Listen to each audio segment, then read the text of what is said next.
नमस्कार। आप सभी का स्वागत है आपके अपने YouTube चैनल मेवाड़ वेदर में। इस वीडियो में हम बात करेंगे कि आगामी 24 से 48 घंटों के दौरान राजस्थान के क्षेत्रों का मौसम कैसा रहेगा। अभी वर्तमान में बनी मौसमी प्रणालियों की बात करें तो इस समय पूर्वी उत्तर प्रदेश के आसपास एक चक्रवाती परिसंचरण तंत्र बना हुआ है और झारखंड के आसपास के क्षेत्रों पर भी एक परिसंचरण तंत्र बना हुआ है और पाकिस्तान पर इस समय एंटी साइक्लोन बना हुआ है और अफगानिस्तान के आसपास के क्षेत्रों पर इस समय एक कमजोर श्रेणी का पश्चिमी विक्षोभ बना हुआ है। वही बंगाल की खाड़ी के दक्षिणी पूर्वी क्षेत्रों में भी इस समय एक चक्रवाती परिसंचरण तंत्र बना हुआ है और ट्रफ लाइन इस समय उत्तरी राजस्थान, मध्य प्रदेश, छत्तीसगढ़, उड़ीसा होते हुए बंगाल की खाड़ी तक बनी हुई है। और जो एंटी साइक्लोन इस समय पाकिस्तान पर बना हुआ है, इसके कारण इस समय राजस्थान, गुजरात और पंजाब के कुछ हिस्सों में पश्चिमी हवाओं का प्रभाव बढ़ने लगा है, जिसके कारण इस बार सामान्य से 2 दिन पहले ही पश्चिमी राजस्थान के कुछ हिस्सों से मानसून की वापसी हो चुकी है और कल यानी कि 16 सितंबर को भी गुजरात के कच्छ भुज रीजन, पश्चिमी राजस्थान के कुछ और क्षेत्रों, पंजाब हरियाणा के भी कुछ क्षेत्रों से मानसून की वापसी हो चुकी है और अनुमान है कि आगामी 2 दिनों के दौरान यहाँ कुछ क्षेत्रों में मानसून की वापसी देखी जाएगी। हालांकि पूर्वी राजस्थान, हरियाणा, एनसीआर दिल्ली, उत्तर प्रदेश, मध्य प्रदेश और गुजरात के शेष बचे हुए क्षेत्रों में अभी भी बारिश की गतिविधियां आगामी 25 सितंबर तक अलग अलग क्षेत्रों में जारी रहेगी। चलिए तो फिर विस्तार से बात करते हैं। तो जैसा कि आप इस मैप में देख पा रहे हैं, ये मैप आगामी 24 घंटों से लेकर 20-21 सितंबर के मध्य राजस्थान सहित आसपास के राज्यों में होने वाली बारिश की गतिविधियों को दर्शा रहा है, जिसमें देखा जाए तो जो सबसे गहरा बैंगनी कलर का दायरा है यानी कि राजस्थान के चित्तौड़, भीलवाड़ा, राजसमंद, उदयपुर के आसपास के क्षेत्र, भीलवाड़ा, कुचपाली के आसपास के क्षेत्र, टोंक, अजमेर के आसपास के क्षेत्र, करौली, धौलपुर, भरतपुर के आसपास के क्षेत्र और उससे सटे हुए उत्तर प्रदेश और साथ ही मध्य प्रदेश, गुजरात के क्षेत्र शामिल है। यहाँ देखा जाए तो यहाँ आगामी 4-5 दिनों के दौरान काफी स्थानों पर मेघ गर्जन के साथ हल्की मध्यम और कहीं कहीं तेज मूसलाधार बारिश की गतिविधियां देखी जाएगी। वही जो इससे हल्का बैंगनी कलर का दायरा है यानी कि डूंगरपुर, बांसवाड़ा के आसपास के क्षेत्रों, उदयपुर, सिरोही, कुछ जालोर के आसपास के क्षेत्र, पाली, अजमेर, डिडवाना, कुचामन के आसपास के क्षेत्र, जयपुर, दौसा, साथ ही उत्तर प्रदेश, मध्य प्रदेश के काफी क्षेत्र शामिल है। यहाँ देखा जाए यहाँ भी इस दौरान हल्की से मध्यम दर्जे की बारिश की गतिविधियां देखी जाएगी। वही जो सबसे हल्का बैंगनी कलर का दायरा है यानी कि बाड़मेर के आसपास क्षेत्र, बालोतरा, जोधपुर के आसपास के क्षेत्र, जयपुर, अलवर, झुंझुनू के आसपास के क्षेत्र शामिल है। यहाँ देखा जाए यहाँ भी इस दौरान कहीं कहीं मेघ गर्जन के साथ हल्की बारिश की गतिविधियां देखी जाएगी।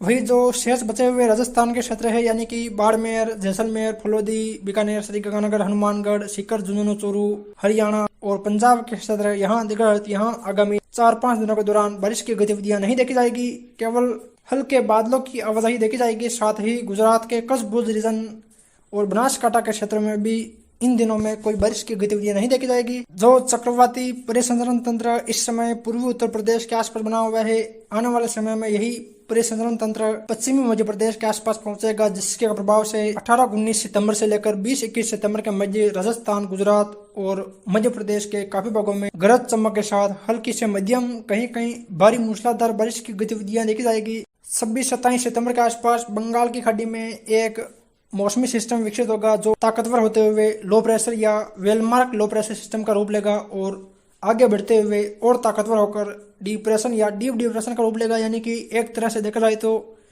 ये मौसमी सिस्टम आने वाले समय में एक चक्रवाती तूफान का रूप लेगा। ऐसी संभावनाएं फिलहाल अभी के हिसाब से लग रही है। अगर आगे आने वाले समय में कोई बदलाव होता है तो आपको समय समय पर इसकी जानकारी दी जाएगी। अभी के हिसाब से जो संभावनाएं लग रही है, इस हिसाब से देखा जाए तो ये सिस्टम ताकतवर होकर चक्रवाती तूफान बनेगा और अगर इसके आगे बढ़ने की बात करें तो ये उड़ीसा के तटीय क्षेत्रों से टकराने के बाद छत्तीसगढ़, मध्य प्रदेश और राजस्थान होते हुए उत्तर प्रदेश के आसपास पहुंचेगा। यानी कि इस प्रकार से ये आगे बढ़ेगा और उस दौरान देखा जाए तो 28-29 सितंबर से लेकर आगे 4 अक्टूबर के मध्य राजस्थान सहित आसपास के राज्यों में भारी बारिश की गतिविधियां देखी जाएगी। साथ ही उड़ीसा, छत्तीसगढ़ के कुछ भागों में भारी से अति भारी बारिश की गतिविधियां भी देखी जाएगी। और यह बारिश की गतिविधियां तभी संभव है जब ये चक्रवाती तूफान बनकर इस प्रकार आगे बढ़ेगा। अगर ये कमजोर मौसमी सिस्टम होता है तो इसका प्रभाव मध्य प्रदेश, छत्तीसगढ़ और उड़ीसा तक ही सीमित रहेगा। इसकी बात हम आने वाले समय में विस्तार से करेंगे। चलिए तो विस्तार से बात करते हैं कि आगामी 24 घंटों के दौरान किस प्रकार का मौसम राजस्थान के क्षेत्रों में रहेगा। तो जैसा कि आप देख पा रहे हैं, आज राजस्थान के अधिकांश क्षेत्रों में बादलों की आवाजाही के बीच मौसम शुष्क रहेगा, यानी कि जालोर, सिरोही, बाड़मेर, जैसलमेर, जोधपुर, फुलौदी इन क्षेत्रों में देखा जाए तो यहाँ लगभग सभी भागों में आज मौसम शुष्क बना रहेगा। वही नागौर, डिडवाना, कुचामन, बीकानेर, श्री गंगानगर, हनुमानगढ़, चूरू, झुंझुनू, सीकर यहाँ देखा जाए तो यहाँ भी आगामी 24 घंटों के दौरान मौसम शुष्क रहेगा। वही उदयपुर, राजसमंद, भीलवाड़ा और अजमेर, जयपुर के क्षेत्रों में देखा जाए तो यहाँ भी आगामी 24 घंटों के दौरान मौसम मुख्य रूप से शुष्क बना रहेगा।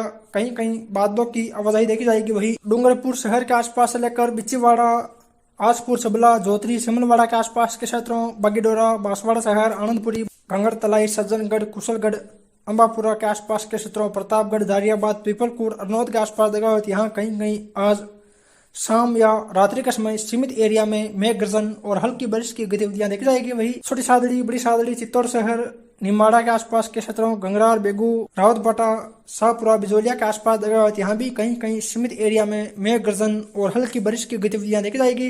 वही कोटा शहर, सांगोद, कनवास, झालावाड़ शहर, जलरापटन, अकलेरा, मनोहरताना, सिपाबड़ौद, सबड़ा, अटरू, किशनगढ़, शाहबाद, अंता, मांगरोल, बारह शहर के आसपास देखा जाए तो यहाँ भी कहीं कहीं हल्की बारिश की गतिविधियां देखी जाएगी। और कोटा शहर से लेकर जो झालावाड़ शहर के बीच वाले क्षेत्र है, यहाँ कहीं कहीं मध्यम दर्जे की बारिश की गतिविधियां भी देखी जाएगी। वही बूंदी के आसपास के क्षेत्र में भी कहीं कहीं मेघ गर्जन और हल्की बारिश की गतिविधियां देखी जाएगी, यानी कि आगामी 24 घंटों के दौरान, यानी कि आज दोपहर बाद से लेकर शाम या रात्रि के समय डूंगरपुर, बांसवाड़ा, चित्तौड़, प्रतापगढ़, कोटा, बूंदी, बारां, झालावाड़ यहाँ कहीं कहीं सीमित एरिया में मेघ गर्जन और हल्की मध्यम बारिश की गतिविधियां देखी जाएगी, यानी कि यहाँ से लेकर 25% क्षेत्रों में कहीं कहीं इस प्रकार की गतिविधियां देखी जाएगी। शेष बचे हुए क्षेत्रों में बादलों की आवाजाही के बीच मौसम शुष्क बना रहेगा। वही टोंक, पीपलू, निवाई, नटवाड़ा के आसपास के क्षेत्रों, खंडार, मलाना डूंगर, चौथ का बरवाड़ा, बोली, बमनवास, गंगापुर सिटी, वजीरपुर के आसपास के क्षेत्रों, सवाई माधोपुर शहर, करौली, सपोटरा, मंडरायल, मानसलपुर, हिंडौन, टोडाबिंग, नादौती, सरमथुरा, बसेड़ी, सेपहू, धौलपुर शहर, राजाखेड़ा के आसपास भी कहीं कहीं मेघ गर्जन के साथ हल्की मध्यम बारिश की गतिविधियां देखी जाएगी। और धौलपुर के आसपास कहीं कहीं तेज बारिश की गतिविधियां भी देखी जाएगी। वही दौसा और भरतपुर के आसपास भी कहीं कहीं मेघ गर्जन और बूंदाबांदी की गतिविधियां देखी जाएगी, यानी कि विशेषकर देखा जाए तो धौलपुर, करौली और सवाई माधोपुर के जो मध्य प्रदेश से सटे हुए क्षेत्र है, यहाँ कहीं कहीं तेज बारिश की गतिविधियां भी देखी जाएगी। और शेष आसपास के क्षेत्रों में हल्की बारिश की गतिविधियां देखी जाएगी, यानी कि आगामी 24 घंटों के दौरान उदयपुर, कोटा और भरतपुर संभाग के 15 से लेकर 25% क्षेत्रों में कहीं कहीं मेघ गर्जन और बारिश की गतिविधियां देखी जाएगी। बाकी के क्षेत्रों में यहाँ भी मौसम शुष्क बना रहेगा। यह मैप 18 सितंबर का है, जिसमें देखा है तो डूंगरपुर, बांसवाड़ा, चित्तौड़गढ़, बूंदी, कोटा, बारां, झालावाड़, टोंक, सवाई माधोपुर, करौली, धौलपुर, दौसा, भरतपुर के साथ साथ अलवर, जयपुर, टोंक, अजमेर, भीलवाड़ा, राजसमंद के क्षेत्रों में देखा जाए तो यहाँ भी हल्की मध्यम कहीं कहीं तेज बौछारों की गतिविधियां देखी जाएगी। शेष राजस्थान में मौसम शुष्क रहेगा। वही 19 सितंबर को देखा जाए तो 19 सितंबर के दौरान भी राजस्थान के इन जिलों में हल्की मध्यम कहीं कहीं तेज बारिश की गतिविधियां देखी जाएगी, जिसमें राजसमंद, उदयपुर, भीलवाड़ा, डूंगरपुर, बांसवाड़ा, कोटा, बूंदी, बारां, झालावाड़ के कुछ क्षेत्रों में भारी मूसलाधार बारिश की गतिविधियां भी देखी जाएगी। और 20 सितंबर को भी उदयपुर, अजमेर, कोटा संभाग के अलग अलग क्षेत्रों में मध्यम तेज बारिश की गतिविधियां जारी रहेगी। 21 सितंबर से बारिश की गतिविधियों में कुछ कमी आएगी। हालांकि उदयपुर और कोटा संभाग के जिलों में इस दौरान भी हल्की मध्यम तेज बारिश की गतिविधियां देखी जाएगी, यानी कि आगामी 4-5 दिन राजस्थान के पूर्वी क्षेत्रों में बारिश की गतिविधियां देखी जाएगी। पश्चिमी राजस्थान के क्षेत्रों यानी कि जोधपुर और बीकानेर संभाग में इस दौरान मौसम मुख्यतः शुष्क बना रहेगा। फिर मिलेंगे एक और नई मौसम जानकारी के साथ। जय हिंद, जय भारत।